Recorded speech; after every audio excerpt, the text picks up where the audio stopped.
روہیلا کس قدر ظالم جفا جو کینہ پرور تھا، نکالی شاہ تیموری کی آنکھیں نو کے خنجر سے، دیا اہل حرم کو رقص کا فرما ستمگر نے، یہ انداز ستم کچھ کم نہ تھا آثار محشر سے، بھلا تعمیل اس فرمان غیرت کش کی ممکن تھی، شہنشاہی حرم کی نازنینان سمنبر سے۔ غلام قادر روہیلا کس قدر ظالم تھا کہ اس نے خنجر کی نوک سے شہنشاہ تیمور کی آنکھیں نکال دیں اور شاہی بیگمات کو حکم دیا تھا کہ اس کے سامنے ناچو۔ وہ اس قدر ظالم تھا کہ جیسے قیامت کی نشانی مل جائے کہ قیامت آنے والی ہے۔ بھلا غور کرو یہ حکم کیسے مان سکتی تھیں وہ بیگمات کہ جن کے جسم چمیلی جیسے تھے، اور جب تک غیرہ زندہ تھی وہ اس حکم کو کیسے مان سکتی تھیں کہ ناچیں؟ لرزتے تھے دل نازک، قدم مجبور جنبش تھے، رواں دریائے خون شہزادیوں کے دیدہ تر سے، یوں ہی کچھ دیر تک محو نظر آنکھیں رہیں اس کی، کیا گھبرا کے پھر آزاد سر کو بار مغفر سے۔ لیکن ان عورتوں کے جو کہ ناچنے پہ مجبور تھیں، دل جو تھے وہ کانپ رہے تھے اور ان کی بے بس آنکھوں سے خون کے دریا بہہ رہے تھے، یعنی وہ انتہائی دکھ میں تھیں۔ کچھ دیر تک تو وہ یہ منظر دیکھتا رہا، اس کے بعد غلام قادر نے اپنے سر سے لوہے کی ٹوپی اتاری، نایا سامان طرب بے درد نے ان کو، نیہا تھا حسن جن کا چشم مہر و ماء و اختر سے۔ ظالم نے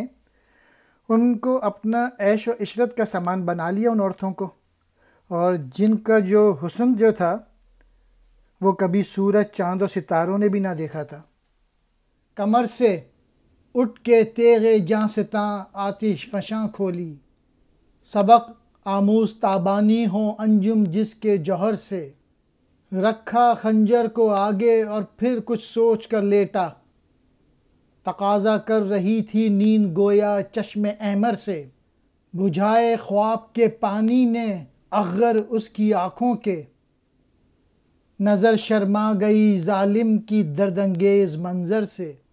کمر میں اس کے جو تلوار تھی اس کو اٹھا کے اس نے سائڈ پہ رکھی، اور وہ تلوار تھی جو کہ آتش فشاں کی طرح تھی جب وہ چلتی تھی، اور جو ستارے بھی تھے وہ بھی اس سے چمک ادھار لیتے تھے۔ رکھا خنجر کو آگے اور پھر سوچ کے لیٹ گیا، اور پھر اس کو نیند آ گئی، اور اس نے نیند کو بجھانے کے لیے پانی کے چھینٹے اپنی آنکھوں پہ ڈالے، پھر اٹھا اور تیموری حرم سے یوں لگا کہنے، شکایت چاہیے تم کو نہ کچھ اپنے مقدر سے، میرا مسند پہ سو جانا بناوٹ تھی تکلف تھا، کہ غفلت دور ہے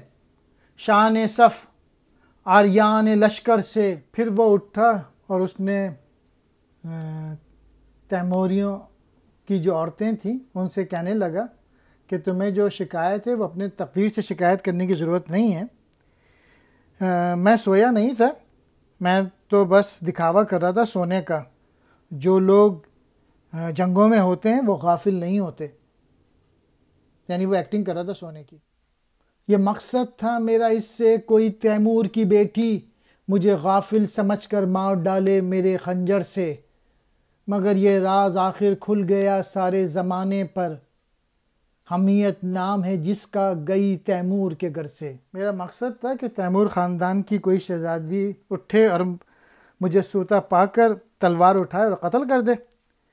لیکن یہ راز کھل گیا کہ تیمور کے گھرانے میں غیرت چلی گئی،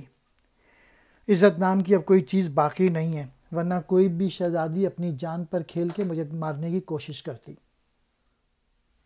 یہ مقصد تھا میرا اس سے کوئی تیمور کی بیٹی مجھے غافل سمجھ کر مار ڈالے میرے خنجر سے، مگر یہ راز آخر کھل گیا سارے زمانے پر،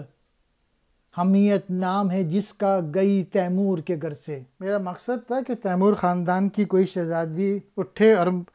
مجھے سوتا پا کر تلوار اٹھائے اور قتل کر دے۔ لیکن یہ راز کھل گیا کہ تیمور کے گھرانے میں غیرت چلی گئی، عزت نام کی اب کوئی چیز باقی نہیں ہے، ورنہ کوئی بھی شہزادی اپنی جان پر کھیل کے مجھے مارنے کی کوشش کرتی۔